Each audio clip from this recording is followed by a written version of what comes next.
Bismillahirrahmanirrahim. Alhamdulillahirabbil alamin. Assalatu wassalamu ala asyrafil anbiya'i wal mursalin sayyidina wa maulana Muhammadin wa ala alihi wa ashabihi wa man tabi'ahum bi ihsanin ila yaumiddin. Amma ba'd. Bismillah, teman-teman. Mari kita lanjutkan lagi ngaji kita ya. Untuk ngaji filsafat. Nah, kelihatannya minggu ini bolak-balik ketemu saya. Semoga tidak bosan. Kemarin juga ketemu meskipun via online ya. Baik, malam hari ini kita lanjutkan ngaji filsafat. Ya tentu saja seperti sering saya ingatkan, algoritmanya ngaji filsafat itu, tolong teman-teman tidak berhenti di saya. Fokusnya tetap ke ilmunya. Dan kajian kita ini bukan torekot ya. Jadi teman-teman jangan nganggap saya kayak mursyid. Nanti di buku terjemah rasa 2 apa 1 saya lupa, itu saya jelaskan bahwa kita ini teman belajar saja. Jadi kalau teman belajar ya santai saja, jangan tegang. Kalau ada yang merasa saya tidak pas ya ingatkan. Saya keliru ya ditegur. Jadi jangan anggap semua yang saya sampaikan benar. Ya mungkin sampai detik ini rasanya saya selamat-selamat saja karena kalian males baca. Coba kalian teliti beneran ya. Makanya saya lebih suka kajian-kajian seperti ini. Itu semoga lebih menginspirasi saja untuk kalian tergerak menggalinya lebih dalam. Isu apapun yang kalian suka. Tidak harus setia dengan tafsir saya, pemahaman saya. Seperti tema bulan ini, itu kan sebenarnya setiap tokoh saya ambil satu bukunya. Berarti kajian kita ini kayak kajian tafsir. Karena itu tafsir, maka itu versi saya. Bisa saja nanti kalian baca buku itu, pemahamanmu beda. Itulah kenapa saya wanti-wanti, jangan berhenti di saya. Kalian harus jadi dirimu sendiri, makna yang menurutmu pas untuk hidupmu.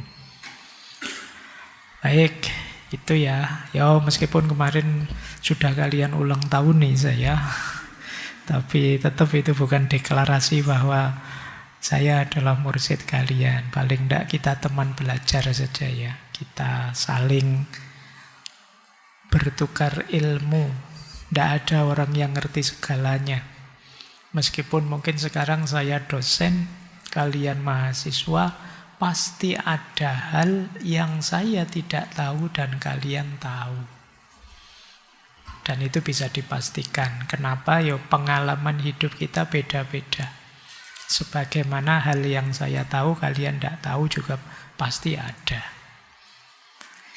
Oke, baik.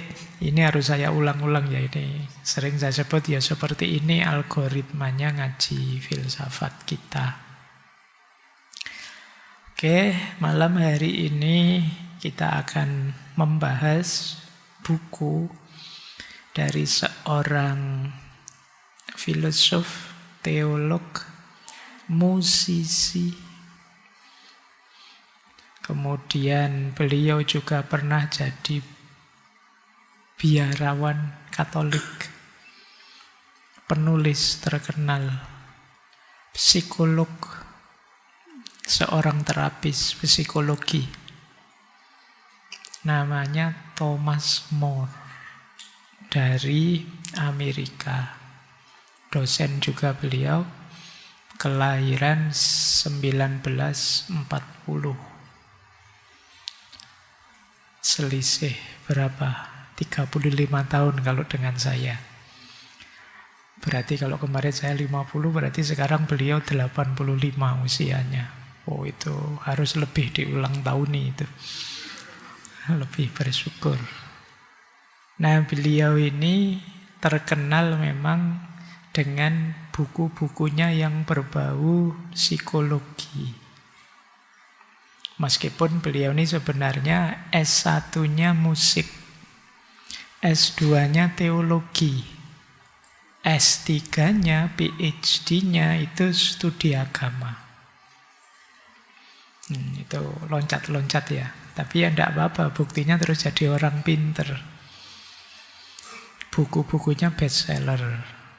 Termasuk yang kita bahas malam hari ini. Bukunya judulnya Eggless Soul. Jadi jiwa yang tidak mengalami penuaan, jiwa yang tidak menua. Ini menyambung kemarin-kemarin ya, bulan ini memang tema kita tentang orang tua. Bagaimana hidup, menjalani hidup saat kita lanjut usia. Ini sangunya teman-teman besok ya. Meskipun kalau saya baca buku ini itu banyak juga wawasan-wawasan yang penting untuk kita. Karena seperti minggu-minggu kemarin, bahagia di usia tua itu karena kelakuan kita saat muda. Ya, kita mulai ya ngaji buku ini malam hari ini dari beliau. Bismillah. Kita awali. Yang pertama, ini sebelum ke bukunya, saya ingin masuk ke sini dulu ya, karena dalam tradisi filsafat itu ada argumen-argumen tentang jiwa. Ada yang menganggap jiwa itu tidak dapat tua, tapi nanti ada yang sebaliknya. Kalau alasan yang menganggap bahwa sisi batin ini tidak bisa menua, biasanya secara umum karena menganggap antara jasmani dan rohani, antara tubuh dan jiwa itu dua unsur yang berbeda. Kalau tubuh ini materi, kalau jiwa tidak, immateri sifatnya, tidak fisik. Sehingga yang disebut tua, yang ditakuti orang itu kan penuaan fisik. Kulitnya keriput, rambutnya putih, tubuhnya lemah. Ini kan fisik. Sementara jiwa itu bukan fisik. Maka kalau kalau tubuh bisa tua, jiwa tidak. Ini alasan ini biasanya lebih mudah kita terima. Kita sehari-hari, apalagi orang beragama, itu cara berpikirnya begini. Jadi ada tubuh, ada jiwa. Yang jiwa ini bukan fisik. Sementara tua itu fisik. Ya, rambut putih dan lain sebagainya tadi. Ini alasan pertama. Alasan kedua, kesadaran. Jadi jiwa ini kan nanti berhubungan dengan kesadaran. Berhubungan dengan aku. Loh, penghayatan kita tentang aku itu tidak ada hubungannya dengan materi. Bisa saja umur kita nambah, tapi aku masih merasa seperti yang dulu. Nah, ini yang disebut kesadaran. Kalau yang pertama tadi unsurnya, kalau ini kesadarannya. Kalian sekarang sudah mahasiswa, tapi bisa saja penghayatanmu, enggak kok Pak, saya ini rasanya masih kayak dulu saja zaman saya SMP, SMA misalnya. Bisa begitu. Jadi jiwa itu tidak selalu nyambung dengan badan. Badan bisa menua, tapi jiwa bisa saja awet muda. Sering kan kita dengar istilah jiwa muda. Istilah jiwa muda itu biasanya untuk orang tua. Karena kalau masih muda ya tentu saja muda. Tapi begitu orang bilang, wah orang ini jiwanya jiwa muda, itu biasanya nunjuk ke orang tua. Nah, itu berarti kesadarannya kesadaran muda. Berarti jiwa itu bisa tidak menua terus-menerus. Aku bisa begitu terus. Ini alasan kedua. Ini yang sering kita pakai dua ini. Tapi ternyata beberapa filosof juga begitu. Di catatan saya ada Plato, Plotinus, dan Descartes. Descartes lah kalian mocone biasanya ya. Ora apa-apa lah gitu aja lah. Sing penting karepe ya wong kuwi. Jadi René Descartes. Kalau di Plato jiwa itu substansi yang abadi. Sementara jasad itu hanya manifestasi fisiknya. Nanti Plato ini dikenal dengan teori idenya. Jadi jiwa itu lebih abadi. Dia ada lebih dulu sebelum tubuh. Jadi dia ada di alam ide, terus nanti masuk ke jasad kita. Ini pandangannya Plato ini agak spiritual. Nanti dilanjutkan Plotinus. Plotinus ini orang juga menyebutnya Neoplatonisme. Melanjutkan Plato. Plotinus ini nanti banyak dilanjutkan oleh para filosof Muslim, khususnya tradisi Persia. Jadi Suhrawardi, Ibnu Arabi, dan kawan-kawan.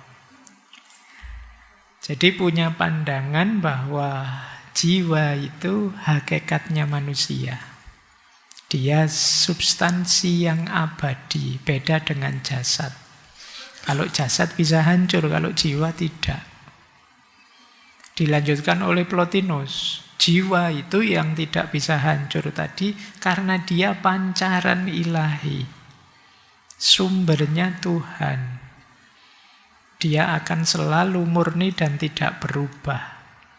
Hanya saja nanti kalau dia terpenjara oleh tubuh, oleh hal-hal yang materi, kadang-kadang lupa hakikat dirinya. Nah, jadi ini Plotinus, Neoplatonisme. Dicek lah, ini 3 tokoh ini sudah kita bahas semuanya. Yang ketiga René Descartes. Dia membagi secara jelas antara tubuh dan jiwa. Makanya René Descartes ini dikenal alirannya dualisme. Jadi yang jiwa lebih paten, sama seperti di Plato, karena dia tidak materi, tidak degradasi. Terus nanti ada tradisi agama-agama. Islam, Kristen, Hindu, Buddha, itu catatan saya ya, mirip-mirip saja. Jadi hidup ini ada jasad, ada roh, ada jiwa. Kalau jasad mati, hancur, kalau jiwa tidak, kembali pada Tuhan. Sama, Hindu, Buddha juga begitu. Ada Atman, jiwa yang dianggap abadi. Penderitaan manusia itu sumbernya fisik, materi. Sakit, tua, mati itu jasad, bukan jiwa. Nah, yang kelima, fenomenologi, eksistensial. Seperti tadi ya, orang itu bisa saja tua, tapi mungkin saja dia jiwanya masih muda, ingin eksis dengan kemudaannya. Malam hari ini sebenarnya buku Eggless Soul itu untuk menegaskan jiwa yang tidak menua secara eksistensial ini. Jadi meskipun sudah tua bisa eksis juga. Ya, ini pengantar. Ini yang tidak menua. Apa ada Pak yang punya pandangan jiwa juga ikut tua? Ada. Misalnya ya, ada pandangan jiwa itu tidak ada. Yang ada dinamika batin, dinamika mental, kesadaran. Jadi yang kita sebut jiwa itu kan isinya kesadaran, kehendak, imajinasi, ingatan. Kan itu isinya. Sementara kan kita tahu imajinasi, ingatan, pengalaman yang ada kita rasakan itu kan juga berubah. Jadi pengalaman, memori, mungkin kita mengalami trauma-trauma, Kemudian ada kalanya orang itu tambah tua, tambah keras, jiwa terus kelelahan, dulu apa sekarang lupa itu. Jadi jiwa ya bisa tua lah. Itu pandangan ini. Apalagi nanti neuroscience. Kalau di neuroscience, jiwa itu mungkin sering disamakan dengan kesadaran atau pikiran. Tergantung otak. Kalau otak tambah lemah, tambah tua, ya fungsi kognitifnya lemah. Berarti jiwanya juga tambah lemah. Pikiran kita tambah lemah, ya jiwa kita tambah lemah. Kita ada penyakit Alzheimer, demensia, dan yang sejenis itu. Jadi, apa ada yang menganggap jiwa bisa menua? Ada. Itu ya, itu istimewanya ilmu. Mau apa saja ada, tergantung kalian setuju yang mana. Baik, ininya kok hilang. Sudah ya. Kita lanjutkan, ini pengantar saja, silakan didiskusikan sendiri ya. Nanti kalian setuju yang mana. Jiwamu bisa tua, apa enggak bisa tua. Yuk, kita masuk ke buku. Kita mulai mengkaji buku Eggless Soul ini. Tentang jiwa yang tidak menua. Berarti ini ikut madhab yang pertama. Saya kutip sebentar. Ketika aku menggunakan kata penuaan, yang aku maksud adalah menjadi lebih mempribadi dan menjadi lebih diri sendiri seiring waktu. Bahkan banyak orang menjadi lebih baik seiring waktu. Jadi ini di buku ini Thomas More ingin menjelaskan yang saya maksud penuaan itu adalah pertumbuhan kita semakin menjadi diri kita sendiri. Ini orang sering menyebutnya tambah matang. Tambah matang itu berarti kita tambah mampu menjadi diri kita sendiri. Mampu menjadi diri kita itu setara dengan kita jadi lebih baik. Karena kita sekarang versi diri kita sendiri. Kadang-kadang kita hidup itu tidak menjadi diri kita. Potensi-potensi kita tidak keluar semua. Mungkin karena lingkungan, mungkin karena doktrinasi, mungkin karena pengaruh berita kiri kanan. Kita tidak pernah membaca diri kita, akhirnya kita tidak kenal diri kita, terus cara hidup kita tidak cocok dengan diri kita. Pada akhirnya terus kita asing dengan diri kita. Asing itu mungkin teman-teman pernah ya kadang, aku kok bisa begitu ya? Atau aku kok tidak nyaman ya melakukan itu? Rasanya ada yang salah deh dengan diriku. Ini sebenarnya problemnya adalah kita jarang membaca diri kita. Sehingga kita tidak kenal. Potensi-potensi kita juga tidak terungkap. Mungkin sampai sebesar kalian ini yang sudah mahasiswa, yang sudah semester akhir skripsi, itu juga masih kalau ditanya, aku itu sebenarnya mauku apa sih? Bakatku apa sih? Itu mungkin juga masih kabur. Kenapa? Kita tidak terlatih membaca diri kita. Kalau membaca keluar, kita canggih sudah. Apa sih yang tidak kita baca dan tidak kita komentari?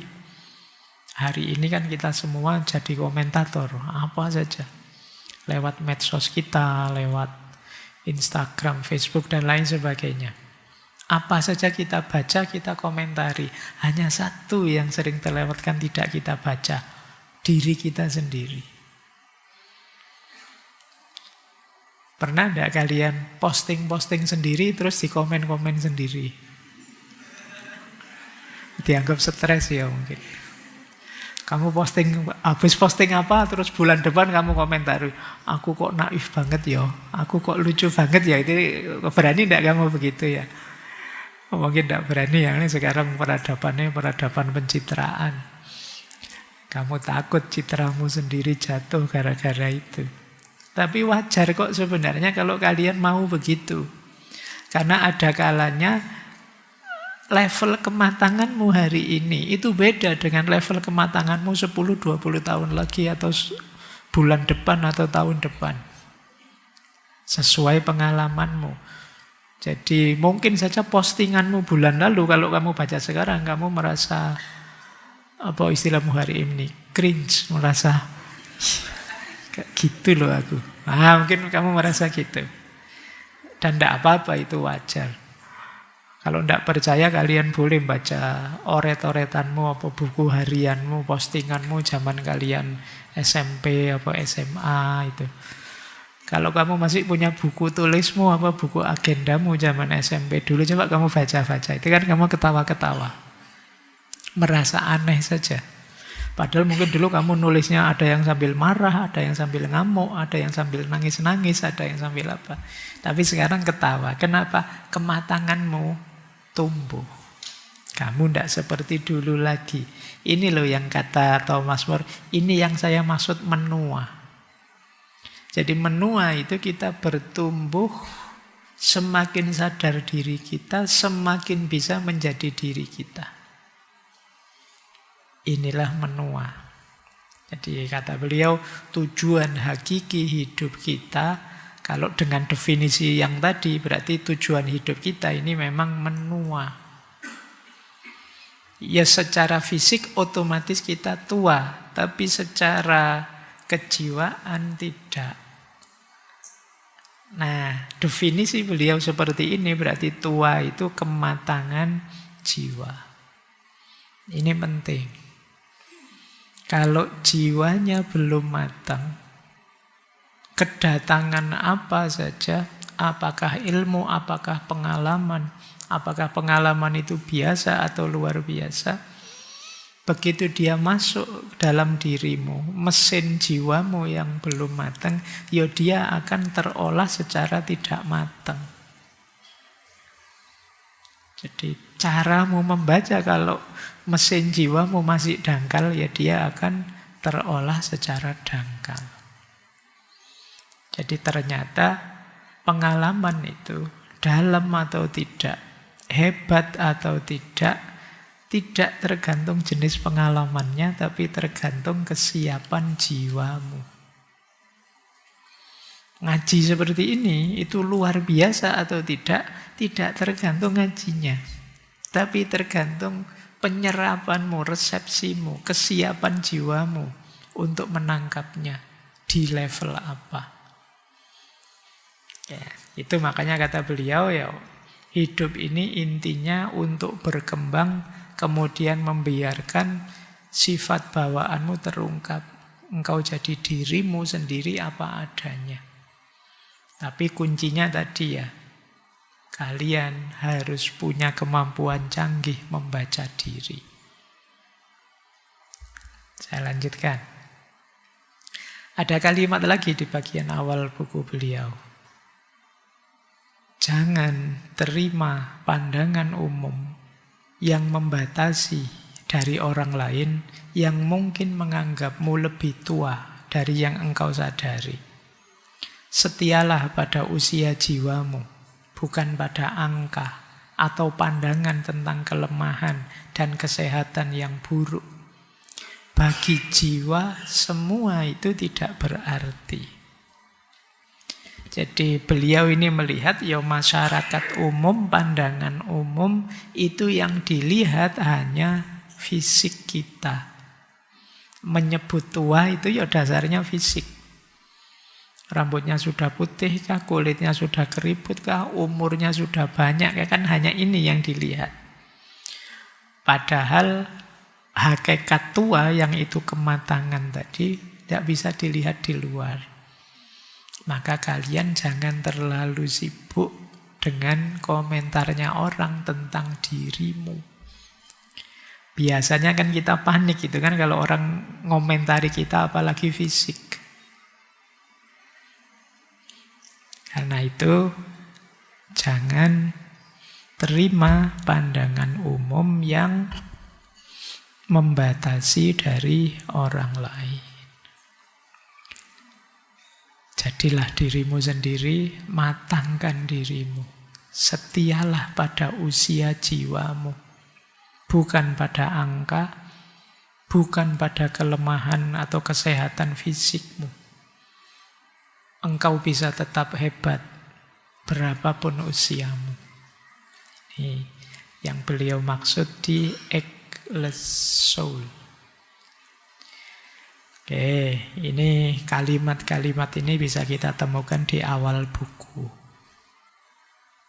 Yuk, kita mulai masuk ke konsep-konsep dari beliau. Nanti di buku itu beliau menjelaskan ada 5 transisi batin seiring usia kita bertambah.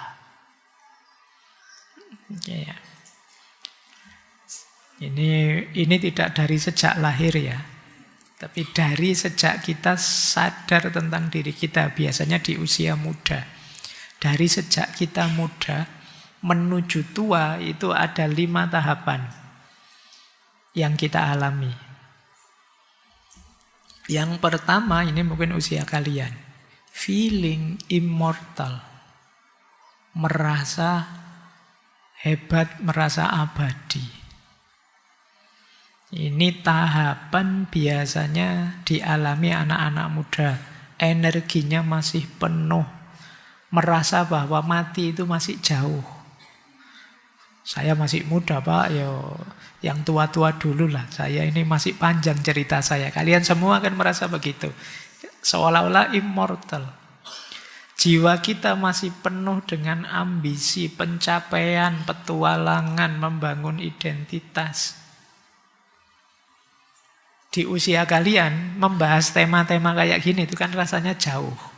Alah Pak Faiz bahas tua, bahas dirinya sendiri. Maupun tidak ngerti kita audiennya ini anak muda. Kalian kan pasti merasa begitu. Kenapa? Kalian ada di fase ini. Fase feeling immortal. Kalian masih merasa jauh Pak, tua itu apalagi mati.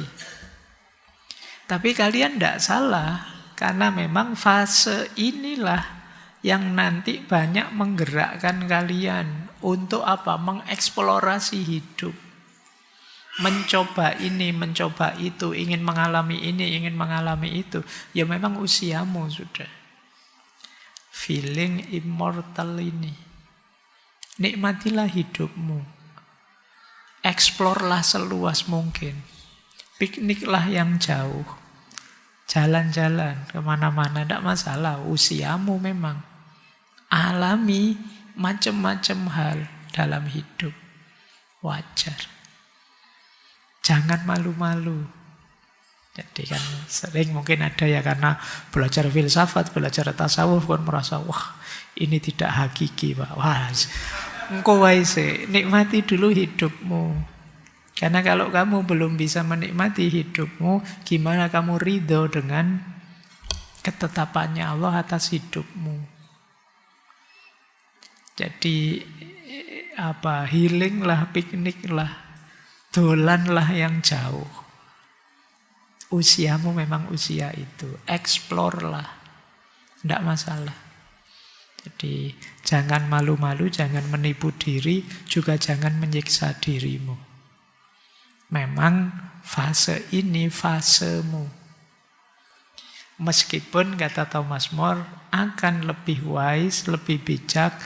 Iya saya nikmati tapi saya tidak lupa bahwa hidup ada akhirnya. Jadi tetap harus siap-siap. Ini yang di fase pertama, jadi transisi pertama. Kalau sudah di sini, nanti ada fase kedua. Ini mulai. First stage of aging. Pertama kali merasa, saya sudah tua ini. Nah, ini mungkin karena ubannya mulai tumbuh, terus mulai sakit ini, sakit itu. Sudah tidak sekuat dulu lagi. Tiba-tiba ada temannya yang berangkat duluan. Nah ini mulai deg-degan ini. Aduh. Mulai muncul, iya ya saya tidak selamanya muda. Saya tidak selamanya akan sekuat ini. Nah, ini namanya first stage of aging. Jadi ketika kesadaran bahwa saya tidak akan seperti ini terus.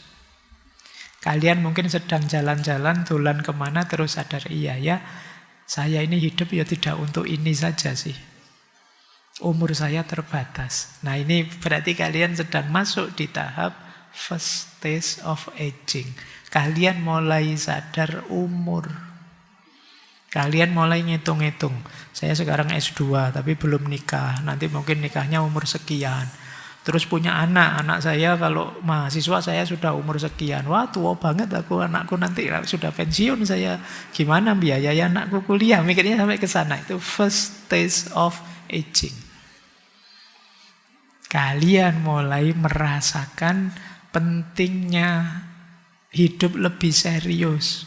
Karena usia semakin bertambah. Loh, sudah di atas 20 saya. Wah sudah 25 ini sudah saatnya nikah kok masih belum apa-apa saya. Kalau kamu mulai gelisah tentang umur, mulai first stage of aging. Saya tidak tahu apa sudah ada yang masuk ke sini kalian. Kalau ada ya bahasa kasarnya mulai tua. Jadi mulai tua itu kesadaran bahwa kalian mulai menganggap penting umur. Kalau di yang pertama tadi kalian peduli amat dengan umur, inginnya menikmati hidup, mengeksplorasi hidup. Tapi begitu masuk ke yang kedua mulai sadar, iya ya, umur ini tidak boleh sembarangan saya. Masa depan tergantung sekarang ini. Oke, ini fase kedua. Terus fase ketiga, settling into maturity. Mulai settle, mulai mencapai dewasa.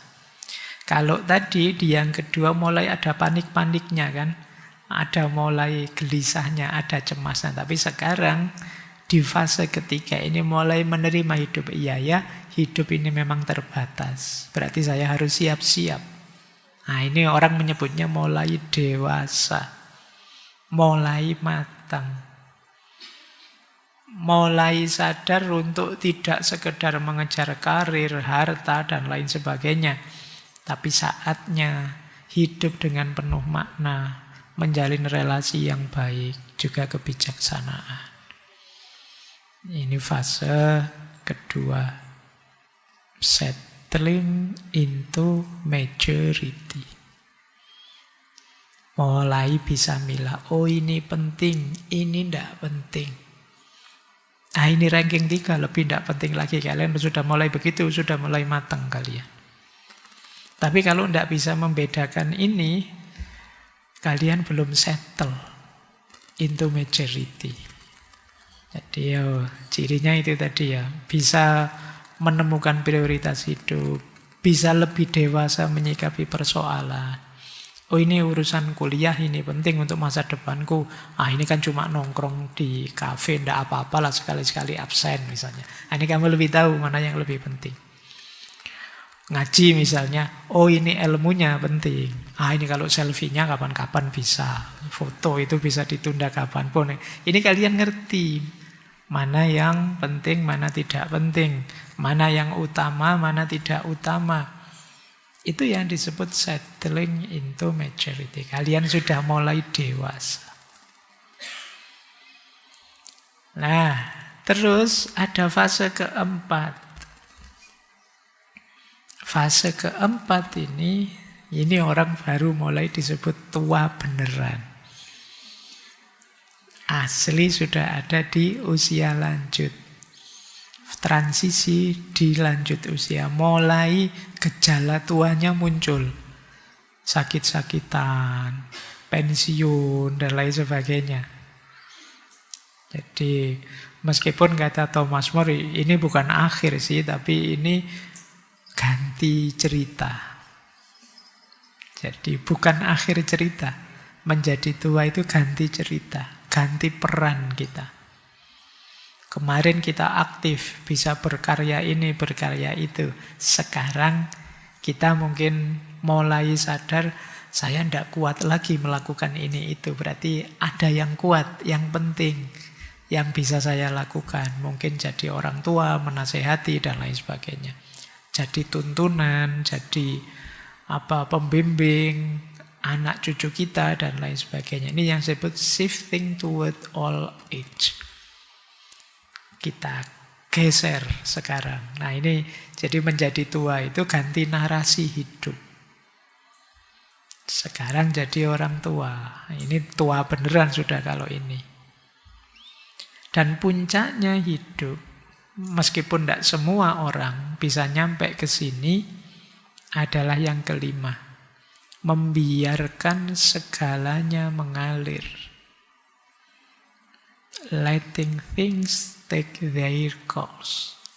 Biarlah semuanya mengalir apa adanya. Nanti Thomas More banyak mengutip filosofi dari Taoisme, Wu Wei. Jadi hidup mengalir saja.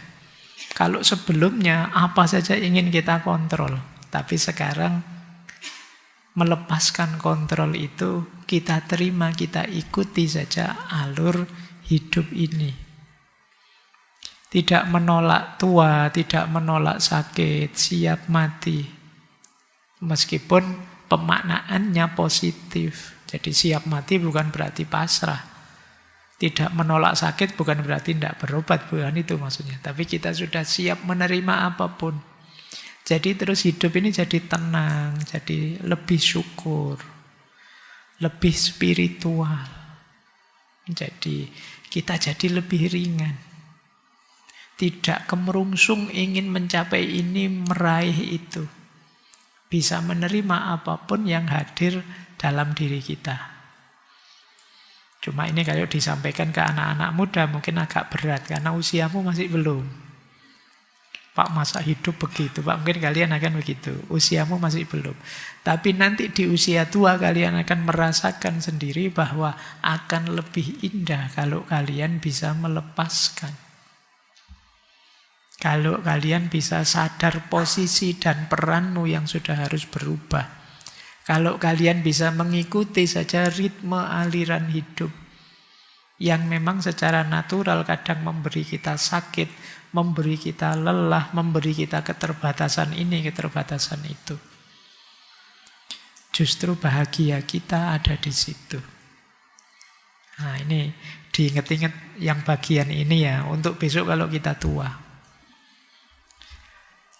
Cuma ya masih muda, ikuti seperti tadi ya. Ikuti dorongan jiwamu untuk mencapai ini, mencapai itu. Target ini, target itu.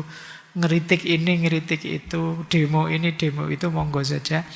Ya memang usiamu di situ. Tapi nanti, pada akhirnya kalian harus sadar keterbatasanmu. Jadi itulah kenapa nanti... seperti kisah di Simone de Beauvoir 2 minggu yang lalu.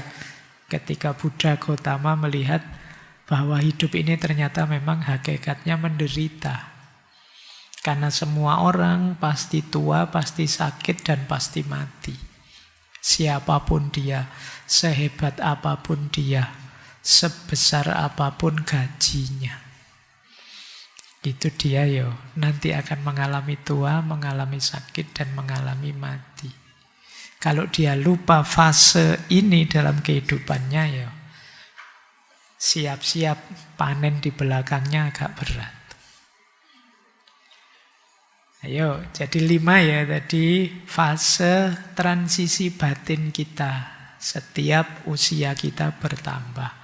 Dimulai yang paling muda, kemudian tadi memasuki gerbang tua, nyaman di usia tua, sampai akhirnya bisa melepaskan, membiarkan segalanya mengalir. Baik, ambil nafas dulu, biar kalian tidak tegang. Insya Allah semuanya besok tua kok. Tidak harus dilawan tua itu. Ya, ini isu-isu utama dari buku itu. Kalian bisa cari judul-judul subbab ini di buku itu ya. Nanti ada old body, young soul. Tubuh boleh tua, tapi jiwa tetap muda. Ini yang jadi nyawa teorinya, ageless soul tadi ya. Tubuh kita memang pasti menua. Rambut bisa putih, sendi-sendi melemah, daya tahan berkurang. Jadi ini cirinya orang tua. Nah, tapi jiwa tidak harus tunduk pada hukum fisika tubuh, kata Thomas More. Jiwa masih tetap bisa segar, masih tetap bisa penuh rasa ingin tahu, bisa tetap kreatif, bisa tetap semangat.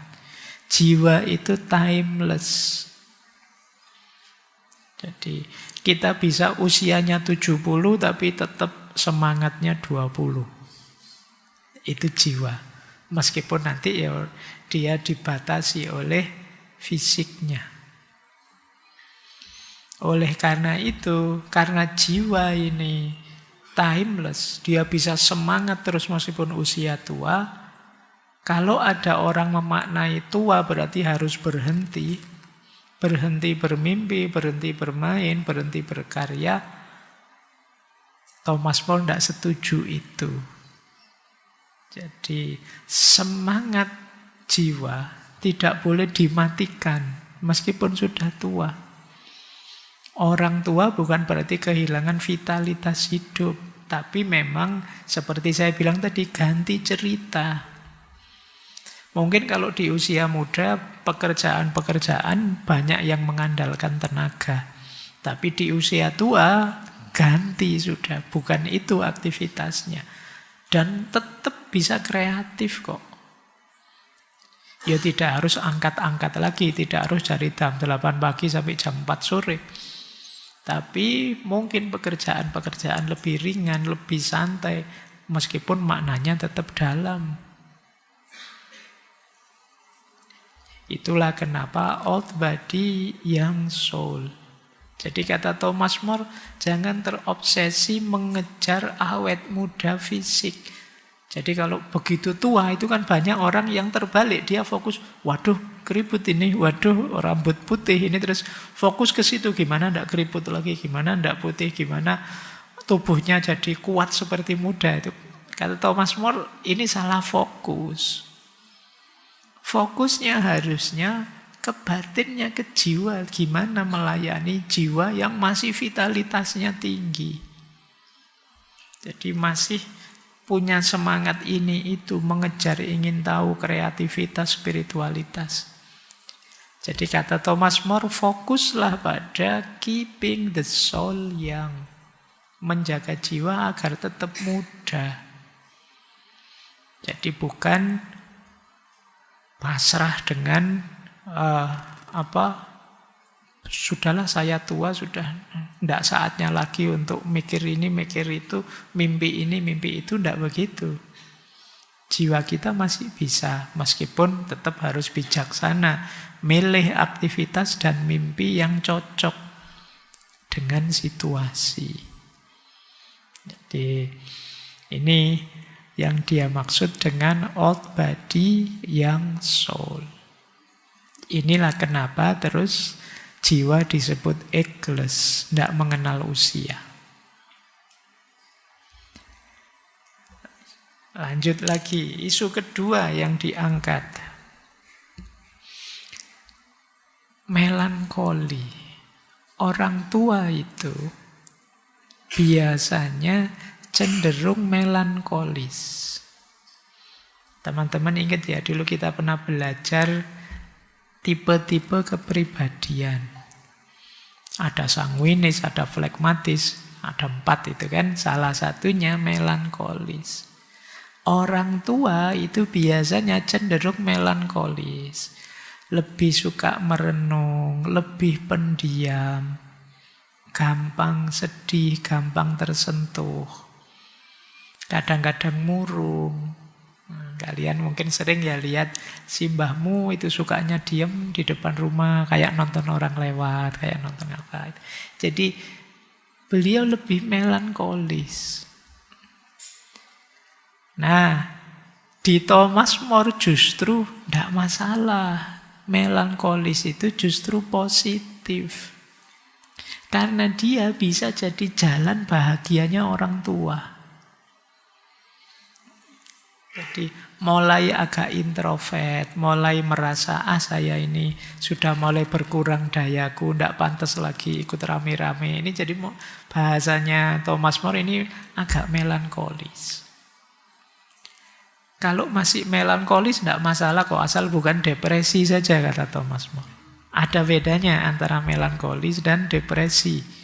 Kalau melankolis itu sedih tapi lembut, murung tapi dalam. Sementara kalau depresi itu ya penyakit jiwa, membuat jiwa hancur. Kalau depresi perlu penanganan klinis. Kalau melankoli itu perlu dinikmati karena di situ ada pengalaman hidup yang dalam. Ketika orang mengalami melankoli itu berarti kan dia sedang mundur sebentar, berhenti sejenak, menghayati hidup ini. Di situ ada jeda sejenak. Kemarin mungkin kemerungsung ingin mencapai ini, mencapai itu. Sekarang mulai sadar. Mungkin kehilangan teman, sahabat, orang tercinta, mulai sadar pentingnya, kemarin ada teman yang ini, teman yang itu, sekarang semuanya pergi. Ini terjadi agak melankoli. Tapi ini membuat dia lebih sadar.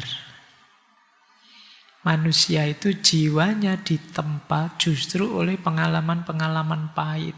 Kehilangan, kerentanan, luka batin.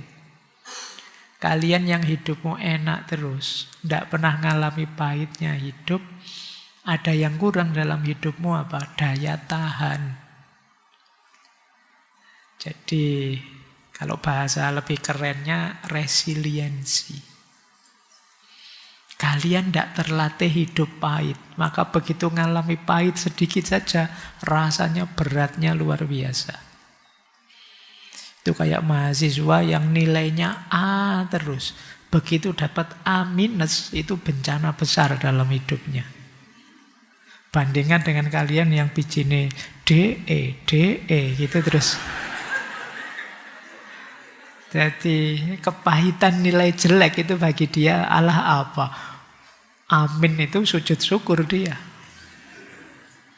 Kan ada itu dulu ceritanya Daniel Goleman itu ya, yang saya ceritakan di sesi emosional intelijen itu. Ada mahasiswa yang nilainya A terus. Tiba-tiba ada dosennya satu yang ngasih nilai amin. Itu bagi dia dunia runtuh sudah. Terus dia pulang ke rumah, ngambil senjata, balik ke kampus, dosennya ditembak sampai tewas. Bayangkan itu. Kenapa? Dia tidak terlatih emosinya, mengalami kepahitan hidup. Bahagialah kalian hidupmu yang sering pahit. Paling tidak kalian punya daya resiliensi yang tinggi. Karena kepahitan apa yang tidak saya alami, itu kamu lebih hebat. Dibandingkan mungkin temanmu yang enak, terus nyaman, terus hidupnya. Dari sisi ini loh ya, ketangguhan menghadapi situasi. Karena toh kita tidak tahu di depan situasi yang menghadang kita apa. Sekarang kalian bahagia misalnya uangmu banyak. Sementara temanmu tidak punya uang. Tapi temanmu yang tidak punya uang itu lebih daya tahannya tinggi. Kalian tidak tahu di masa depan. Kalau tiba-tiba rekeningmu diblokir gimana? Kamu stres. Temanmu yang tidak punya uang blokir lah. Rekeningku tidak ada isine. Lebih tangguh menghadapi masalah. Oke ya, jadi itulah hidup. Pelajaran hidup itu seperti itu. Makanya kalau kata Konfusius itu pelajaran paling pahit itu dari pengalaman. Tapi ya menguatkan. Oke, jadi melankoli itu penting sih, gunanya juga banyak. Jiwa manusia itu tumbuh dalam kehilangan, kerentanan, luka batin. Dengan mengalami situasi melankoli, terus hati jadi lebih siap. Karena di situ orang merenungi hidupnya, menyadari situasinya. Dia bisa pada akhirnya menerima, iya ya hidup ini ya memang ada saatnya bersemangat muda, ada saatnya mulai lemah di usia tua. Pertemuan pasti ada perpisahan, teman-teman berangkat satu-satu. Ya memang itu kodrat alami. Ini hasilnya apa? Orang menarik diri sebentar ketika mengalami ujian eksistensial, cobaan-cobaan hidup. Itulah nanti yang oleh Thomas More disebut melankoli. Ya, baik. Jadi ini keadaan emosi yang mungkin gampang sedih, gampang murung, gampang merenung, kemudian teringat masa lalu, ingin kembali ke masa-masa itu. Ini ciri-ciri orang melankoli. Tapi yo ada gunanya, asal tidak bablas sampai depresi. Nah, kalau melankolinya berlebihan, bisa nanti sampai ke depresi. Tapi yo sampai level tertentu melankoli ini berguna. Paling tidak jadi rem dalam hidup kita untuk tidak berlebihan. Baik, kita lanjutkan. Terus tentang sakit. Ini menarik. Kalau kata Thomas More, sakit itu initiation, inisiasi. Jadi mari kita tidak memaknai sakit itu hanya sebagai gangguan kesehatan fisik biologis. Sakit ini bisa jadi penanda kita masuk ke fase baru hidup kita. Coba ya dicek ya teman-teman. Fase-fase penting hidup kita itu ditandai dengan rasa sakit. Kita lahir ke dunia, itu sakit. Ibu kita sakit, kita mungkin juga ya sakit. Buktinya nangis. Apa ada bayi lahir terus ngekek-ngekek, kan tidak ada. Itu fase kita sakit. Nanti yang cowok menandai fase dia masuk akil balik, sunat. Ritualnya kan sunat itu. Khitan. Itu ya sakit loh. Jadi sakit itu semacam ritus inisiasi, ritus peralihan. Nanti kita juga menikah. Ya menikah itu ya berat juga sih. Kalau kawinnya sih seneng. Cuma ritusnya, ritus peralihan yang menikah itu kan repot, lelah dan lain sebagainya. Fase-fase hidup kita kuliah misalnya, itu kan fase. Berat juga kan kita alami fase ini. Kalian baru masuk sudah di ospek. Nanti ganti tahun SPP naik. UKT naik. Terus waktunya skripsi mau lulus harus sakit luar biasa nulis skripsinya. Nanti nunggu dosen di WA nggak dibales-bales, nunggu kamu kita ini sakit-sakit. Jadi fase-fase penting hidup kita itu ditandai dengan ritus-ritus tertentu. Nah usia tua ya di antara ritusnya itu sakit. Tidak masalah. Jadi itu gandengannya usia tua itu biasanya sakit. Jadi dan menurut Thomas More ya penyakit itu ya maknanya luas. Orang yang sakit itu biasanya kemudian berubah cara pandangnya terhadap hidup ini. Beda dengan orang yang tidak pernah sakit. Apalagi pernah mengalami sakit parah. Itu biasanya cara pandangnya terhadap hidup berubah.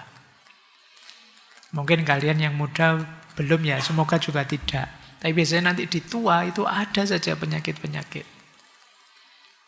yang menandai usia tua. Tapi itulah initiation, kata Thomas More. Kenapa? Maknanya banyak sakit itu. Jadi, yang pertama apa? Melalui sakit, itu kan kita dipaksa berhenti, merenung, menata ulang prioritas-prioritas hidup. Begitu ada, bayangkan kalau usia tua itu kita tidak ada sakitnya sama sekali. Fisiknya masih sehebat waktu muda, mungkin kita lari terus tidak berhenti-berhenti. Sakit itu menghentikan kita. Iya, jangan-jangan ada banyak hal yang kemarin terlewatkan. Jangan-jangan ada prioritas yang harus diubah, diganti. Nah, ini manfaatnya sakit. Jadi yang pertama, sakit itu berfungsi ngerem. Yang semula kita mungkin ngegas terus. Saatnya direm. Nah, ini indahnya hidupnya manusia ya. Ada mekanisme sakit. Kadang-kadang Allah ngerem kita juga jenang sakit. Kita makan berlebihan, terus perut mules, mencret, terus kita direm makannya. Kita berlebihan makan terus sakit ini, terpaksa kita menguranginya.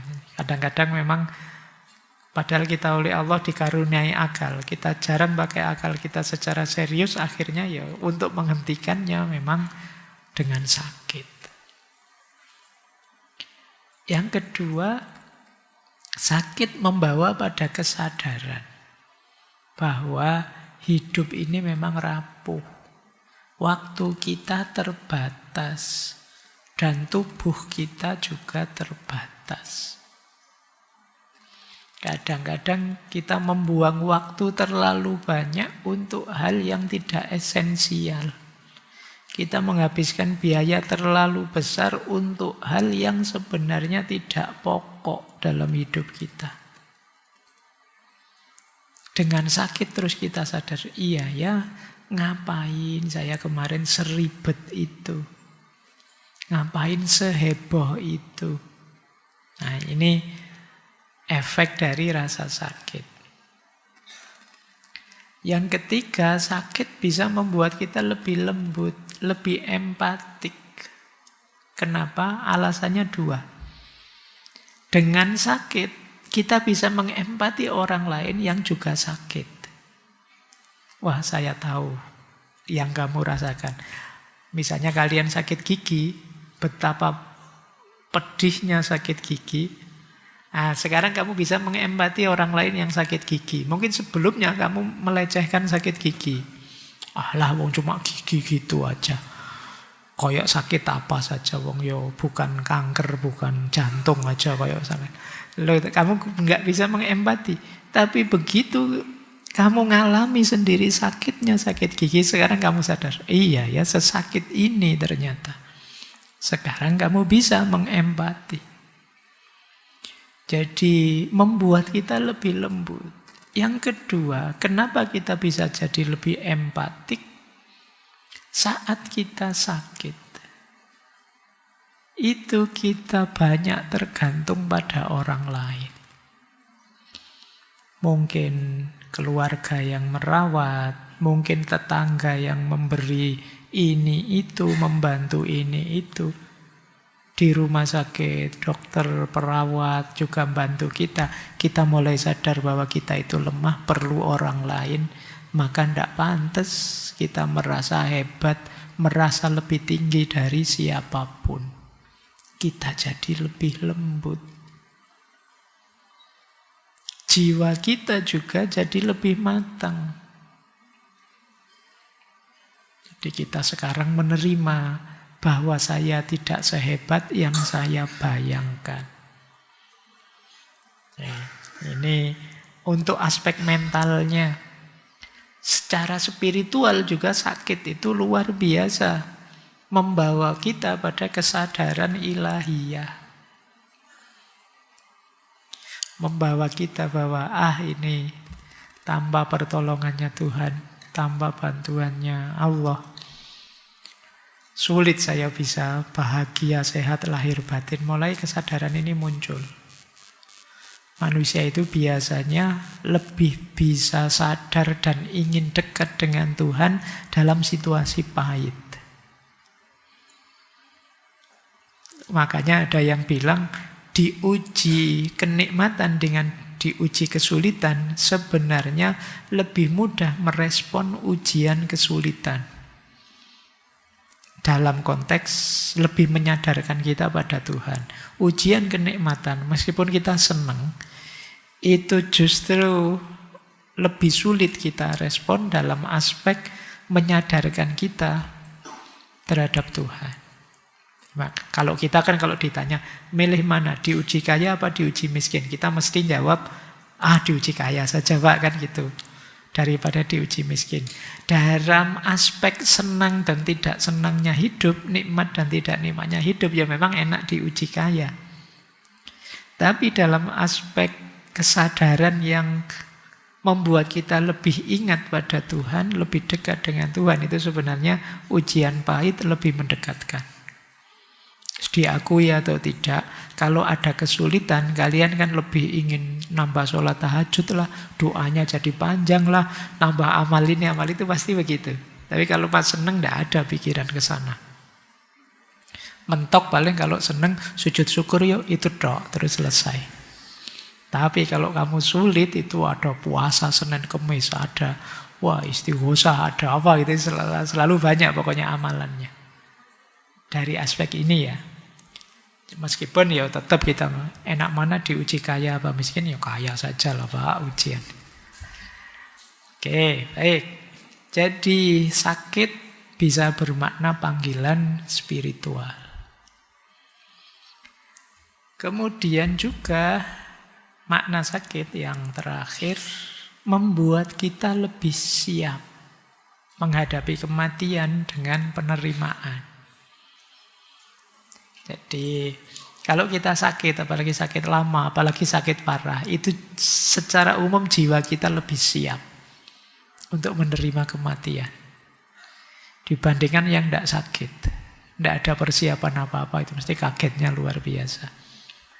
Tapi kalau sudah diawali dari sakit, ini seakan-akan mental kita disiapkan dulu. Jadi kalau dari aspek ini semua, sebenarnya ya sakit itu tidak seburuk itu.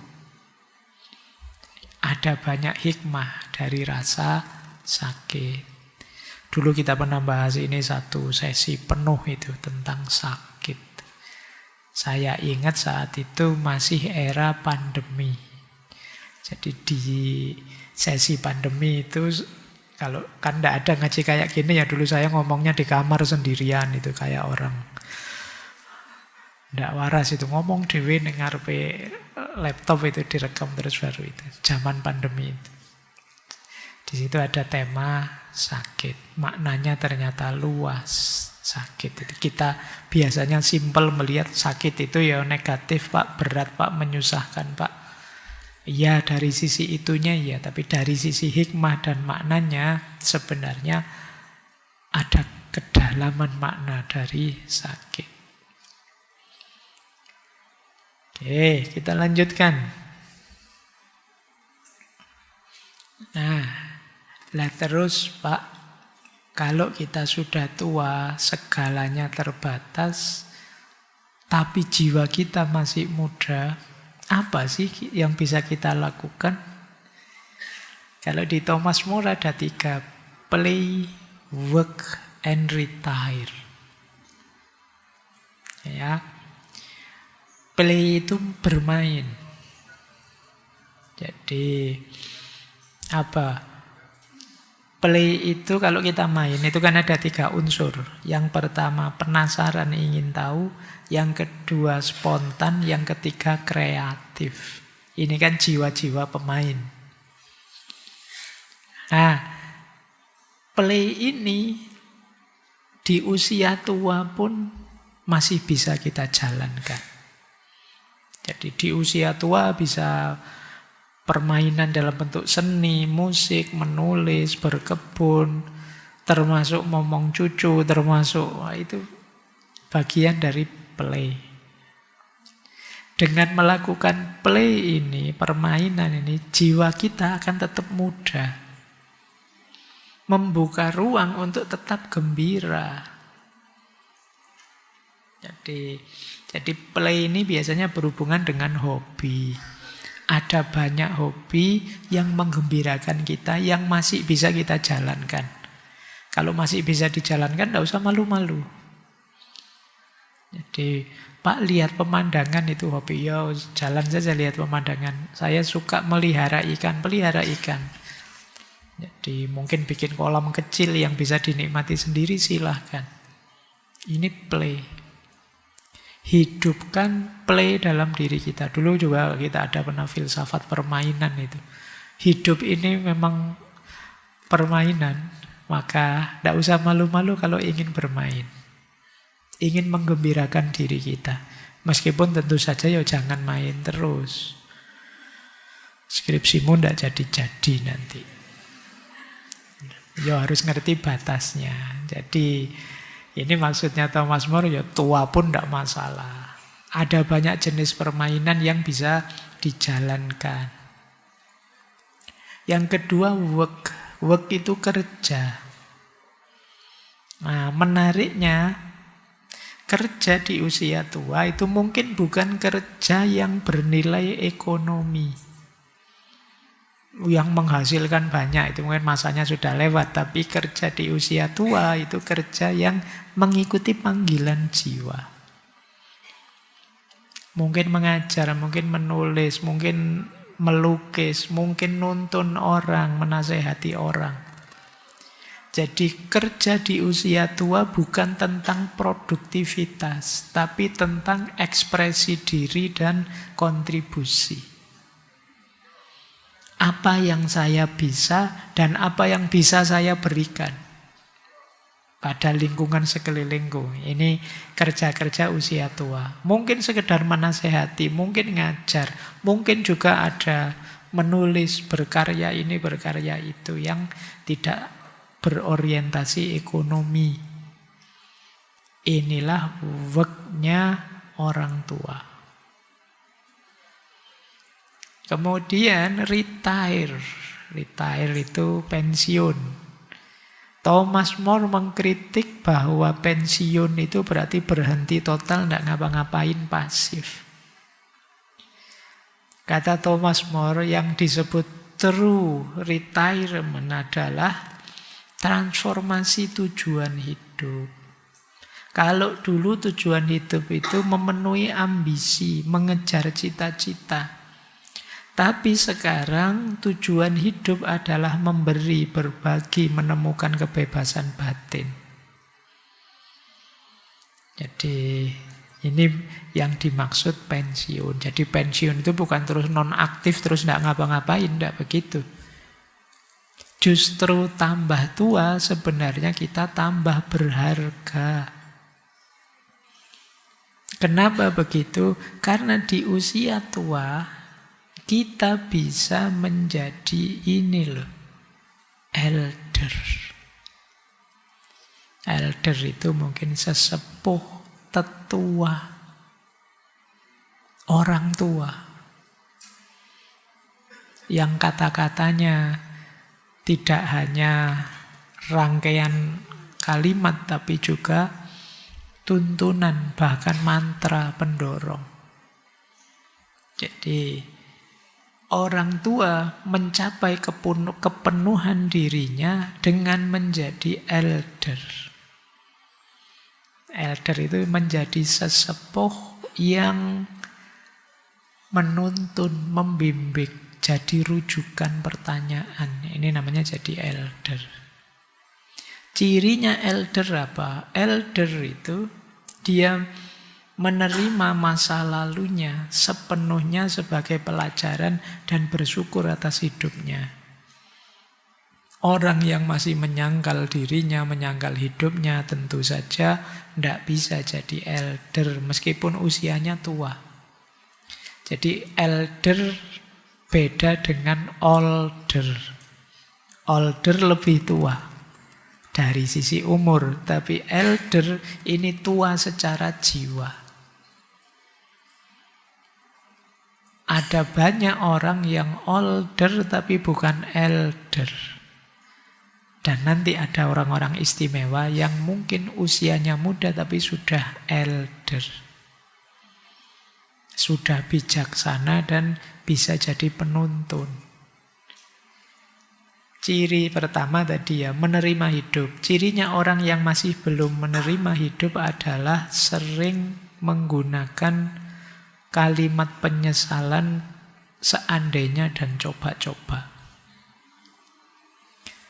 Seandainya ya, dulu saya zaman kuliah itu berarti dia ada yang belum dia puasi.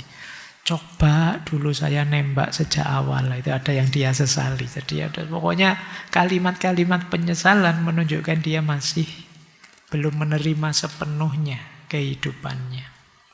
Tapi orang yang wise, bijaksana, seorang elder, sepahit apapun pengalaman bagi dia adalah pelajaran untuk dibagi ke orang lain. Jadi dia tahu cara mengelola pengalaman, luka, dan menjalankannya secara bijaksana.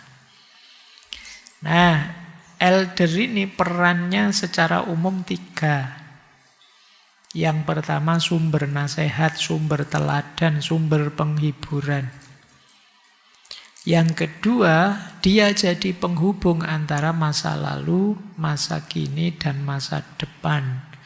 Melalui pengalamannya, kearifannya. Agar generasi muda tidak kehilangan arah. Ini perannya elder. Jadi mungkin di kita hari ini banyak older tapi kurang elder.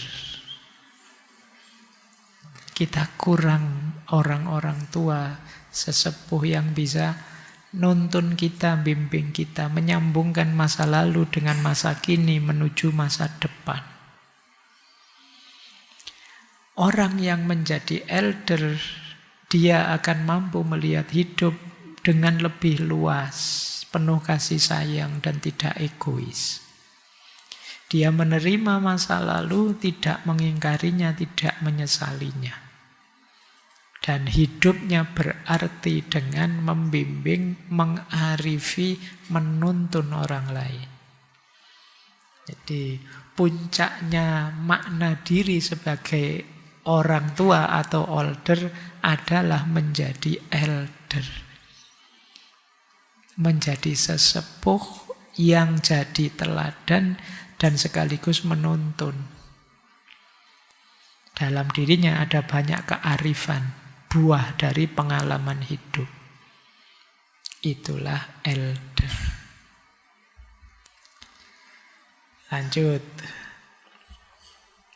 Ada satu hal yang digelisahkan orang tua biasanya, yaitu kesepian. Karena mungkin zamannya sudah berubah. Dia sekarang merasa asing dengan lingkungannya. Dia lonely. Merasa kesepian. Ditinggal teman-temannya, kemudian ditinggal pekerjaannya, peran-peran sosialnya hilang, dan lain sebagainya. Nah, kesepian ini memang menyakitkan. Tapi kesepian bisa jadi kendaraan kita untuk menuju kedalaman hidup. Apa pentingnya kesepian? Secara individual, ketika kita sendirian dalam sepi, itu adalah momen untuk membangun inner intimasi, kedekatan dengan diri kita sendiri.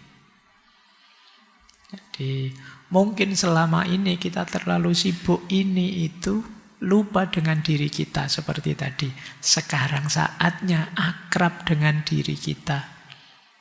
Itu gunanya kesendirian. Jadi jangan dikira kesendirian, kesepian itu tidak ada gunanya. Ada. Yaitu antara lain membuat kita lebih kenal diri kita. Ada banyak waktu untuk merenungi diri kita. Self-awareness. Yang kedua, secara sosial, orang yang sendirian itu biasanya lebih jujur, lebih objektif, lebih terbuka. Dia bisa mendeteksi, ini hubungan palsu saja.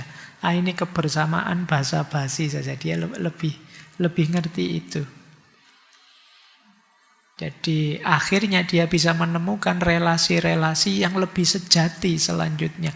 Yang tidak sekedar mengisi kekosongan, tapi berbagi keberadaan. Nah itu secara sosial. Jadi orang kok selalu ada dalam kerumunan bersama orang lain, itu biasanya justru kehilangan objektivitas. Susah melihat circleku ini baik-baik saja atau toksik. Kenapa? Kalau kita terlibat terus ya kita tidak jadi objektif. Tapi dengan ada jarak kita menyendiri, kita bisa teman saya yang sana itu kayak gini. Yang ini suka basa-basi saja. Yang sama ini tidak akrab, tapi sebenarnya dia orang baik. Kita bisa mengevaluasi. Yang ketiga tentu saja secara spiritual membuat kita lebih dekat dengan Tuhan. Kalau bareng-bareng itu susah sudah. Kalau sendirian lebih memungkinkan kita dekat dengan Tuhan. Nah ini makanya kesendirian, kesepian itu bergerak dari penderitaan menuju kedalaman hidup. Baik, kita lanjutkan ya. Jadi jangan takut kesepian, jangan takut sendirian, karena dalam sendirian juga maknanya banyak. Jadi kemarin kita pernah belajar satu sesi itu tentang kesendirian. Ternyata juga maknanya penting untuk hidup kita. Lanjut. Nah, ini yang ditakutkan biasanya, kematian. Living with dying. Mengerikannya kematian bagi orang-orang yang sudah tua.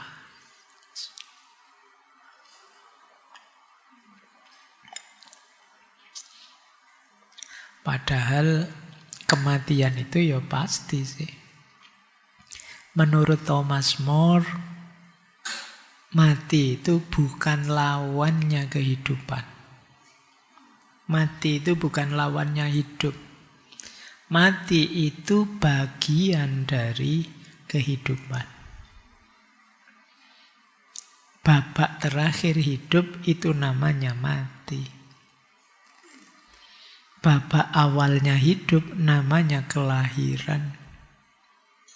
Jadi mati itu bukan lawan. Kalau lawannya itu kan tabrakan. Wong itu satu rangkaian kok. Jadi hidup dan mati itu satu rangkaian. Thomas More memaknai lebih luas. Hakikatnya hidup kita ini selalu berdampingan dengan kematian. Jadi beliau menjelaskan ada kematian-kematian kecil. Kehilangan. Perubahan hidup ini kan kematian. Kita mati sebagai siswa tapi sekarang hidup sebagai mahasiswa. Itu bahasa lainnya begitu. Diri kita yang bujangan sudah selesai, sekarang diri kita yang sudah punya pasangan. Itu kan semacam kematian-kematian kecil dalam hidup. Diriku yang lama sudah habis, inilah diriku yang baru. Apalagi kalau pakai Heraklitos. Hidup ini senantiasa mengalir, senantiasa berubah. Nah, kalau perubahan itu jenis kematian kecil, berarti hidup kita ini dari kematian menuju kematian. Jadi, misalnya saya dosen, nanti begitu pensiun dari dosen, berarti saya yang dosen sudah mati, selesai. Sekarang ganti saya yang pensiunan. Jadi mati itu bagian dari kehidupan kita. Bukan lawannya hidup. Yang kedua, mati itu penting untuk kita terima. Kenapa? Karena maknanya dalam. Kematian itu penting untuk hidup kita. Coba kita lihat. Yang pertama, kematian membuat hidup ini jadi lebih berharga. Karena kita tahu besok mati, itu kan kita jadi menghargai. Mumpung masih sempat, Mumpung masih bisa, mumpung oleh Allah masih diberi jatah umur. Jadi hidup ini jadi berharga. Coba kita tidak tahu bahwa akhir hidup ini mati. Mungkin Allah nanti-nanti sajalah, Allah besok sajalah, kita mesti begitu. Jadi di yang kedua itu dijelaskan. Kalau kita merasa abadi, tidak ada mati, biasanya terus kita menunda-nunda. Nanti sajalah. Itu kayak mahasiswa itu loh. Coba ancaman DO itu dihilangkan. Itu kemungkinan kamu, nanti sajalah. Tenang aja, gampang. Tapi begitu ada deadline, nanti semester 14 ke DO loh. Itu kan kalian jaga-jaga benar ini, manfaatkan benar ini waktu kuliah ini. Ingat mati juga begitu. Membuat hidup jadi berharga. Ingin kita nikmati. Makanya jangan dikira kalau kalian nanti abadi, tidak mati-mati itu terus hidup itu jadi nikmat. Mungkin jadi malah kalian sulit menikmatinya. Kan? Karena mungkin kalau mau menikmati, Allah besok juga masih ada waktu, besok sajalah. Nanti malah tidak jadi menikmati. Tapi dengan sadar bahwa besok ini ada fase di mana kalian tidak bisa menikmati dunia ini terus jadi berharga. Yang ketiga, kesadaran kematian membuat kita rendah hati, bersyukur, dan mindful, present, hadir penuh. Kesadaran mati membuat kita rendah hati karena apa ya pantas saya sombong, apa ya pantas saya merasa tinggi, merasa besar, toh besok juga mati. Apa yang saya sombongkan? Nyawa saja saya tidak kuasa mempertahankannya. Ini membuat kita rendah hati. Membuat kita bersyukur juga. Alhamdulillah ya Allah masih diberi jatah. Masih diberi kesempatan. Masih diberi nikmat ini, nikmat itu. Itu membuat kita ingin menikmati hidup ini sepenuhnya. Hadir dengan penuh. Nah, ini manfaat ketiga. Makna keempat, kesadaran akan kematian membuat kita lebih tulus mencintai yang lain. Karena yang lain juga nanti akan pergi meninggalkan kita, kita juga pada saatnya akan pergi meninggalkan mereka, maka kebersamaan saat ini mari benar-benar kita nikmati. Kita hargai. Jangan lama-lama kalau benci orang. Jangan lama-lama kalau tidak suka orang. Kenapa? Kita tidak tahu kapan berangkat, entah kita dulu apa mereka dulu. Mari kita nikmati kebersamaan kita. Jangan sampai menyesal. Karena biasanya baru kalau yang kita cintai pergi, kita baru menyesal. Kenapa kemarin kok saya tidak berbaik-baik dengan mereka, dengan dia. Sekarang mereka pergi atau jangan-jangan kita duluan yang pergi. Maka manfaatkan waktu sebaik mungkin untuk menikmati kebersamaan, mencintai dengan tulus. Karena setiap perjumpaan pasti nanti akan berakhir dengan perpisahan. Nah, relasi jadi lebih bermakna. Jadi mungkin ini rahasianya ya, bulan lalu kan ada itu Syekh Said Nursi yang bilang kalau kamu ingin musuh, nafsumu sudah cukup. Kalau kamu ingin nasihat, kematian sudah cukup. Begitu kalian ingin ingat mati, itu ya mau tidak mau kalian akan terdorong jadi orang baik. Kemudian kematian adalah transformasi jiwa, bukan keterputusan. Jadi Thomas More termasuk yang punya pandangan jiwa kita tidak berakhir dengan kematian fisik. Tapi ada perjalanan di alam selanjutnya. Jangan lupa beliau ini juga sebelumnya biarawan Katolik. Oleh karena itu, menghadapi kematian yang lebih penting adalah kesiapan kita. Siap enggak kita melakukan journey selanjutnya di dimensi yang akan datang selain dunia saat ini. Jadi inilah yang dimaksud dengan living with dying. Hidup dengan kematian. Oke, kita lanjutkan. Ini tadi ya sempat saya sebut bagaimana beliau menggunakan konsep Wu Wei dari tradisi Taoisme. Konsep ini Wu artinya tanpa. Wei artinya tindakan, perbuatan, usaha. Jadi Wu Wei itu tidak ada tindakan tanpa upaya. Ini jangan disalahpahami ya. Tidak melakukan itu, tidak bertindak itu maksudnya bukan kok pasif atau males. Tetapi jangan memaksakan diri, hiduplah selaras dengan hukum alam atau tahu. Mengalirlah sesuai kenyataan alamiah hidup ini. Itulah Wu Wei namanya. Jadi jangan intervensi. Ya tua saja, diakui saja. Dinikmati saja proses itu. Itu yang dia maksud Wu Wei. Jadi inti pemahaman Wu Wei itu yang pertama kita hidup selaras dengan alam. Tidak melawan arus. Tidak kok aku ingin muda terus sampai usia berapapun, tidak bisa. Alaminya manusia itu ya nanti tua, ya sakit, ya mati. Kita terima saja ritme ini. Tindakan tanpa memaksa itu berarti tidak berlebihan, tidak dibuat-buat, tidak menentang sifat dasar sesuatu. Mengalir saja. Waktunya tidur ya tidur, waktunya makan ya makan, waktunya kerja ya kerja, waktunya istirahat ya istirahat.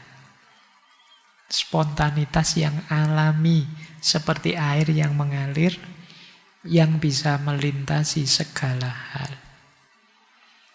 Berarti dalam filosofi Wu Wei ini kita diminta menghindari ambisi yang berlebihan.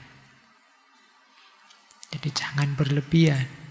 Ikuti saja aliran air. Ini nanti diarahkan untuk orang-orang yang mengalami lanjut usia. Sadari hukum alam, jangan dilawan. Itu tadi saya buka buku, ada contoh menarik dari buku Wu Wei ya. Jadi pemimpin yang menerapkan Wu Wei itu justru tidak banyak bikin aturan. Dia menyiapkan kondisi saja yang di situ kemudian rakyatnya akan hidup dengan tertib. Tidak banyak memaksa, tidak banyak intervensi. Sama secara pribadi orang yang menjalani Wu Wei itu ya tidak memaksakan jalan hidupnya. Mengalir saja. Nah ini khas, ini nanti dibawa untuk ke orang tua. Ada contoh menarik, saya tadi baca analoginya pohon. Mari kita bayangkan sebuah pohon. Pohon itu tidak memaksa dirinya untuk tumbuh, tapi ya dia tumbuh secara alami, mencari cahaya matahari dan berbuah secara musimnya, sesuai musimnya. Itulah Wu Wei. Jadi bertindak tanpa melawan kodratnya. Nah kadang-kadang manusia itu mengintervensi. Ketika diintervensi terjadi kekacauan-kekacauan. Termasuk yang saya baca tadi ada uraian tentang lawannya Wu Wei, yaitu apa? Rekayasa-rekayasa buah yang dipaksa agar tetap tumbuh di luar musimnya. Ini dulu kita pernah sempat belajar, misalnya ketika sesinya Vandana Shiva dari India, seorang aktivis lingkungan, aktivis perempuan. Jadi ternyata buah itu kalau di luar musimnya bukan sesuatu yang ideal untuk dimakan. Kualitas gizinya rendah. Biasanya terus banyak pestisida, bahan kimia, karena dia tidak di musimnya, ya nanti banyak bantuan-bantuan bahan kimia untuk dia tetap tumbuh di luar musimnya. Termasuk berlawanan dengan ritme tubuh. Tuhan sudah mengatur mekanisme alam ini, buah ini berbuahnya di musim apa, buah itu berbuahnya di musim apa. Tapi kalau kita mengacukan ritme itu, kadang-kadang buah yang harusnya dikonsumsi musim panas, semangka, melon, mangga yang banyak airnya, tapi begitu direkayasa, misalnya di musim hujan juga banyak berlebihan, ya mungkin ketika dimakan di musim dingin, ada efeknya untuk tubuh kita. Apalagi buah-buah yang rekayasa tadi biasanya ya impor. Kalau impor ya jejak karbonnya lebih tinggi.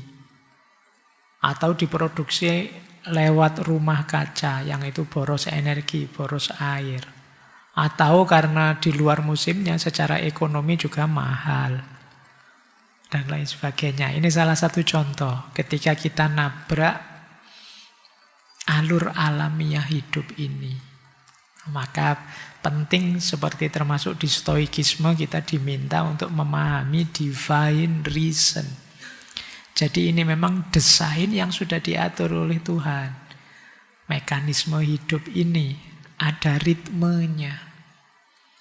Nah, kadang-kadang kita mengintervensi itu sehingga terus muncul kekacauan-kekacauan.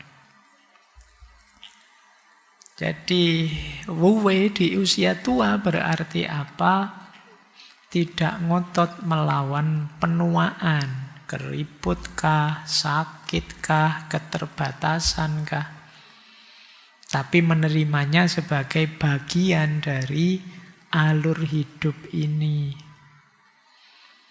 Kemudian sebagaimana alaminya, masa muda itu banyak diwarnai dorongan untuk mencapai, mengontrol, merencanakan. Nah, kalau sudah tua kita terdorong untuk lebih mudah melepaskan, menerima, lebih mudah mempercayai, tidak lagi ingin ngatur apa saja. Ini alaminya. Kalau kita pembalik misalnya, sudah tua kok masih ingin merencanakan, mencapai, mengontrol yang tidak seharusnya, ya jatuhnya akan menyulitkan kita. Jadi bertindak selaras dengan tahu itu, kalau kata Thomas More itu, menggeser gaya hidup dari mode doing menuju mode being. Mode doing itu mode melakukan ini, melakukan itu, mencapai ini, mencapai itu. Bergeser ke mode being. Mode being itu menegaskan eksistensi, menyadari diri, menerima kenyataan diri. Ini mode being. Kalau sudah tua ya harus sadar diri. Situasi diri seperti apa, yang mungkin tadi ada sakitnya, ada melankolinya, ada kesepiannya, ada kegelisahan kematiannya, dan lain sebagainya. Ini namanya mode being. Ya dua-duanya mode ini ada gunanya sih sebenarnya. Kalau kita hanya mode doing saja misalnya, ya kita akan kesulitan menghadapi kenyataan hidup ini yang kadang-kadang tidak selaras dengan ambisi kita. Tapi kalau semua orang being tanpa doing, ya hidup ini tidak berkembang. Sebenarnya dua ini sama-sama penting. Tapi untuk yang tua dengan segala keterbatasannya, ambillah lebih banyak mode being. Kesadaran diri, menyadari hakikat diri dan hidup ini. Kata Thomas More, mencapai banyak hal tanpa melakukan. Atau melakukan apa yang perlu dilakukan tanpa sifat-sifat yang lama dalam usaha dan kecemasan. Lakukan banyak hal tanpa berusaha terlalu keras. Atau lebih radikal lagi kata dia, Capek hal-hal hebat tanpa usaha apapun. Capek segalanya tanpa melakukan apapun. Ini kalimatnya bahasa dia ya, agak radikal. Mencapai sesuatu tanpa melakukan apapun. Itu kan kita, apa bisa Pak mencapai kok tidak melakukan? Bisa. Ada banyak contohnya. Saya kasih contoh ya. Banyak contohnya. Misalnya, guru. Ada guru yang terlalu terobsesi ingin membuat muridnya pinter. Sehingga akhirnya muridnya ditambah materi ini, dimodifikasi kegiatan ini, itu. Wah, sampai muridnya kecapean, hasilnya apa? Muridnya stres. Tiap hari tugas saja. Bandingkan dengan guru yang hadir tenang, mengajar dengan penuh cinta, tanpa ambisi kecemasan berlebihan. Jadi ketika dia masuk kelas itu vibrasinya nyaman. Loh, ini yang dimaksud. Dari situ muridnya juga nyaman. Apa-apa yang diberikan lebih mudah ditangkap. Itulah mencapai banyak hal tanpa berusaha keras. Dinikmati saja prosesnya, toh sukses. Kreatif, ini saya contohkan kalian. Menulis misalnya. Kan sering kita itu nulis terlalu ngotot untuk memaksakan. Saya harus nulis ini, saya harus nulis ini. Hasilnya apa? Buntu. Nulis apa ya terusan. Itu namanya writer's block. Saya harus nulis apa ini. Karena kita sering memaksa diri untuk nulis. Padahal waktu kita jalan-jalan, ngopi, ngobrol dengan teman, tiba-tiba banyak muncul ide. Wah, ini harus ditulis, ini harus ditulis. Idenya banyak. Tapi kalau kita serius memaksa diri untuk melahirkan ide itu, malah tidak muncul. Jadi kreativitas itu lahirnya bukan karena kita memaksa ini itu, tapi karena kita rileks, terbuka, tidak ambisius. Ini salah satu contoh. Jadi meraih sesuatu tanpa memaksa. Dalam relasi misalnya hubungan. Ada kan orang yang bucin misalnya. Yang ingin membuktikan cintaku padamu. Dengan segala cara. Tadi apa wae dilakoni biar yang dia incer terpesona. Tapi hasilnya apa? Sering-sering malah lahir konflik, ketegangan. Jadi padahal mungkin akan lebih nyaman kalau dia biasa saja, hadir dengan tulus, apa adanya. Tidak memaksakan diri, itu mungkin justru lebih dekat. Hujan-hujan nekat, terus sampai di sana, aku tak belain loh hujan-hujan kesini. Oh, terus pasangannya malah jadi baper terus. Siapa yang nyuruh datang? Oh, kamu tidak datang juga tidak apa-apa. Loh kamu aku berkorban kayak gini malah tidak dihargai. Oh, salahmu sendiri. Itu malah jadi tegang. Jadi upaya mati-matian kita untuk membuktikan cinta malah jadi tidak alami. Ketika itu tidak alami, ya tidak nyambung dengan misinya orang mencintai. Nikmati saja prosesnya, yang alami saja. Kadang-kadang kan kita ingin sentimental, karena sering nonton film India, apa film apa gitu ya. Hujan-hujan, sudah nggak usah datang hujan, tidak apa-apa, aku rela berkorban. Jangankan hujan, wow itu. Nanti pilek beneran yang disalahkan pasangannya. Ya. Tidak, wajar saja. Ya mungkin pasanganmu lebih bisa menerima. Mohon maaf ya, malam ini aku tidak bisa datang. Hujan terus nih, khawatir pilek. Oke, tidak apa-apa. Kan itu aja. Alami saja. Dalam spiritualitas juga begitu kan. Kadang-kadang kita berdoa itu Masya Allah. Karena ingin segera dikabulkan. Wah, ritual apa yang tidak dilakukan. Seolah-olah kita khawatir nanti tidak dikabulkan.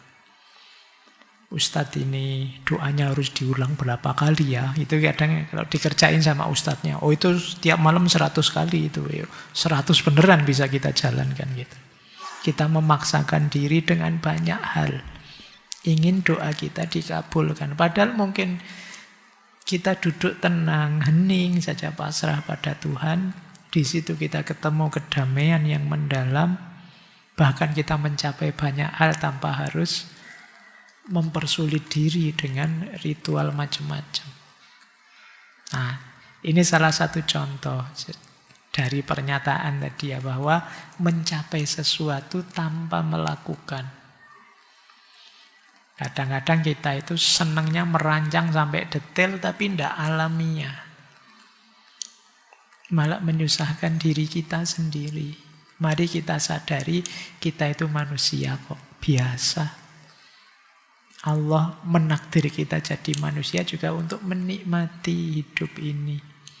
Kayak dulu waktu kita membahas neosufisme itu loh kan. Semua tokoh neosufis kan bilang, Allah jangan aneh-aneh, jangan macem-macem.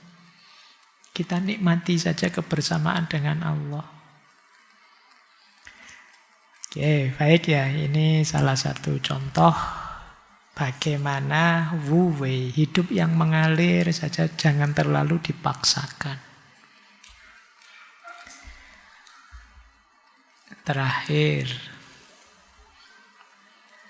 Thomas More punya istilah angel of old age. Jadi beliau menggunakan metafor usia tua adalah malaikat yang hadir dalam hidup kita. Jadi angel of all age ini membawa 5 hal. Ini 5 hal ini bisa kita sebut juga maknanya hari tua. Rangkuman dari semua di awal tadi sebenarnya di 5 ini. Angel of old age tadi. Semoga kalian tidak protes ya. Mbok kalau gitu tadi langsung ini aja Pak, tidak usah lama-lama. Tiwas ngantuk saya. Surah apa-apa. Salahnya sendiri kamu tidak paham duluan. Jadi 5 aspek dari malaikat usia tua. Yang pertama apa? Penerimaan. Jadi bahagianya orang usia tua itu pertama-tama terletak pada penerimaan. Iya, saya sudah tua. Iya, memang sekarang memang saya sudah berumur. Iya, rambut saya jadi putih. Iya, kulit saya jadi keriput. Iya, saya berubah. Saya tidak terlalu kuat lagi. Saya sudah mulai melemah. Nah, ini mengajarkan penerimaan. Yang kedua, angel of old age itu menumbuhkan kebijaksanaan. Di usia tua, karena kita sudah tidak sibuk ini, sibuk itu, dikejar ambisi ini, ambisi itu, kita bisa melihat hidup ini dari perspektif yang lebih dalam, lebih luas. Makanya usia tua itu menang di bijaksana. Jadi tidak meledak-ledak, lebih wise. Jadi hidupnya lebih arif, tidak mudah panik, tidak mudah cemas, bisa menikmati apapun yang dianugerahkan Tuhan termasuk usia tua.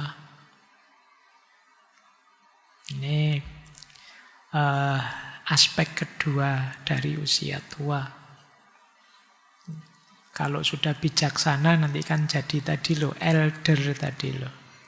Dia bisa jadi penuntun, pembimbing orang lain.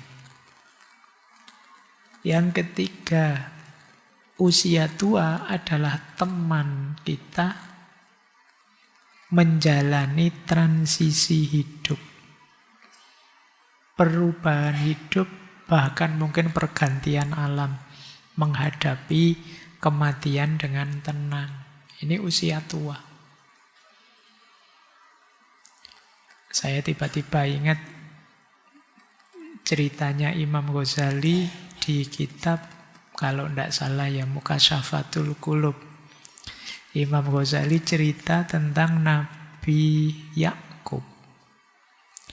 Jadi Nabi Yakub ini akrab kalau dengan malaikat Israel, malaikat maut.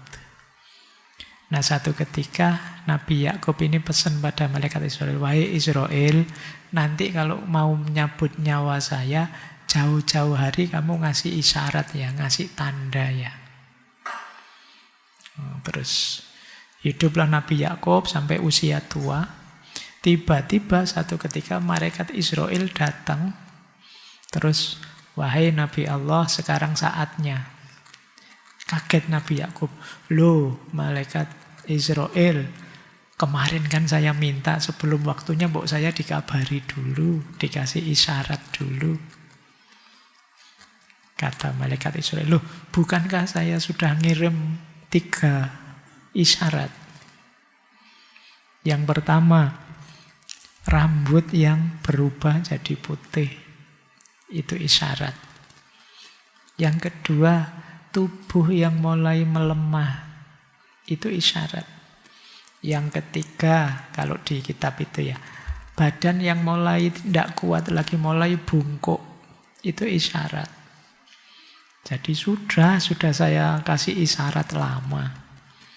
Jadi saya tidak mengkhianati janji loh. Sudah tak kasih sejak lama, sudah saya peringatkan. Nah, berarti ya kita harus, kalau bahasa Jawa itu senantiasa eling lan waspada terhadap hidup ini. Menemani transisi. Jadi usia tua itu isyarat untuk kita menyiapkan diri. Akan ada journey selanjutnya dalam kehidupan kita. Yang keempat, usia tua membuat hidup lebih dalam, lebih damai.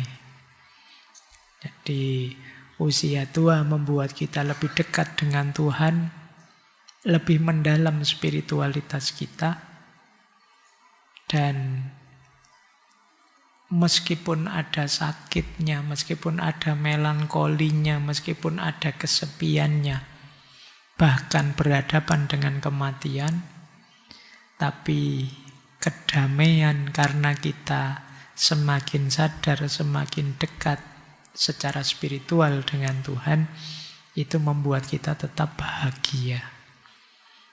Jadi memberikan rasa damai. Ini 4 hal yang dibawa oleh Angel of Old Age tadi. Malaikat usia tua. Maka meskipun ada banyak minusnya ketika kita masuk ke usia tua, tapi ternyata makna dan hikmahnya luar biasa. Jadi kedalaman hidup yang bisa kita raih di sana juga luar biasa. Baik, saya kira itu ya teman-teman, sudah jam 10. Insya Allah minggu depan sesi tentang bahagia di usia tua ini kita akhiri dengan Syekh Muhammad Al-Ghazali yang menulis kitab terkenal sekali, Jadid Hayatak, memperbarui hidup. Sebenarnya buku ini tidak spesifik membahas usia tua, tapi bagaimana kita melakukan pembaruan hidup, mereset hidup kita. Yang itu penting menurut saya menghadapi usia tua. Saya kira itu untuk malam hari ini. Kurang lebihnya mohon maaf. Wallahul muwaffiq. Wallahu a'lamu bissawab. Wassalamualaikum warahmatullahi wabarakatuh.